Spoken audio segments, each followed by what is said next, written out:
ভারী বর্ষণে সাতকানিয়ায় ভয়াবহ বন্যা, 17 ইউনিয়নের 117 ওয়ার্ড প্লাবিত, পানিবন্দী প্রায় 4 লাখ মানুষ। চট্টগ্রাম প্রতিনিধি, দেশের প্রত্যয় নিউজ ডেস্ক। টানা কয়েকদিনের ভারী বর্ষণ ও পাহাড়ি ঢলের কারণে চট্টগ্রামের সাতকানিয়া উপজেলায় ভয়াবহ বন্যা পরিস্থিতির সৃষ্টি হয়েছে। সাঙ্গু ও ডোলো নদীর পানি বিপদসীমার কাছাকাছি বৃদ্ধি পাওয়ায় Agena Cloth, টেকসই মেশিন, স্টাইলিশ আর্ম, আকর্ষণীয় design, radium dial, quartz crystal দ্বারা নিয়ন্ত্রিত। Agena Cloth, সময়ের সৌন্দর্য। এবং নদী ভাঙনের প্রভাবে উপজেলার একটি পৌরসভা সহ 17টি ইউনিয়নের বিস্তীর্ণ এলাকা প্লাবিত হয়েছে। বিভিন্ন সড়ক পানির নিচে তলিয়ে যাওয়ায় যোগাযোগ ব্যবস্থা মারাত্মকভাবে ব্যাহত হয়েছে।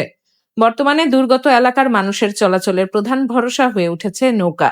উপজেলার মোট 162টি ওয়ার্ডের মধ্যে 117টি ওয়ার্ড বন্যার পানিতে প্লাবিত হয়েছে। উপজেলার কেউচিয়া, হেডমাস্টার পাড়া সহ বাচালিয়া, ধর্মপুর, পুরানগড়, কালিয়াইশ, নলুয়া, ডেমসা ও ছদাহা সহ হাজার হাজার বসতবাড়ি পানির নিচে তলিয়ে গেছে এবং প্রায় 4 লাখ মানুষ পানিবন্দী হয়ে মানবেতর জীবনযাপন করছেন। স্থানীয় সূত্রে জানা গেছে, অনেক এলাকায় এখনো পানি কমেনি, বরং নতুন করে পাহাড়ি ঢল নামায় কয়েকটি ইউনিয়নে আবারও পানির উচ্চতা বাড়তে শুরু করেছে, যা স্থানীয়দের উদ্বেগ আরও বাড়িয়ে তুলেছে। বন্যার কারণে উপজেলার বিভিন্ন সড়ক, কালভার্ট ও যোগাযোগ ব্যবস্থা ব্যাপক ক্ষতিগ্রস্ত হয়েছে। বিশেষ করে সাতকানিয়া, কক্সবাজার ও কেরানীহাট বান্দরবান সড়কের বিভিন্ন অংশে পানি ওঠায় যান চলাচল ব্যাহত হচ্ছে।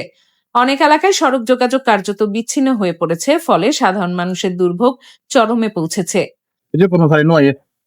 আধা ঘন্টা ভিতরে রুগী দেখতেন না? রুগী বা কর্মচারী এখন হঠাৎ বাজে, এখন তো 12:30 বাজে।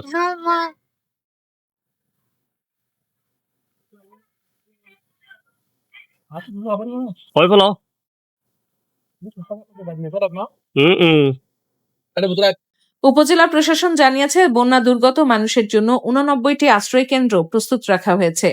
এর মধ্যে 5 থেকে 7টি আশ্রয় কেন্দ্রে মানুষ আশ্রয় নিয়েছেন।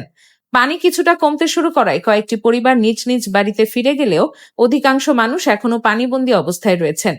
বন্যা দুর্গত মানুষের সহায়তায় সরকারিভাবে 155 মেট্রিক টন চাল এবং 9 লাখ টাকা বরাদ্দ দেওয়া হয়েছে।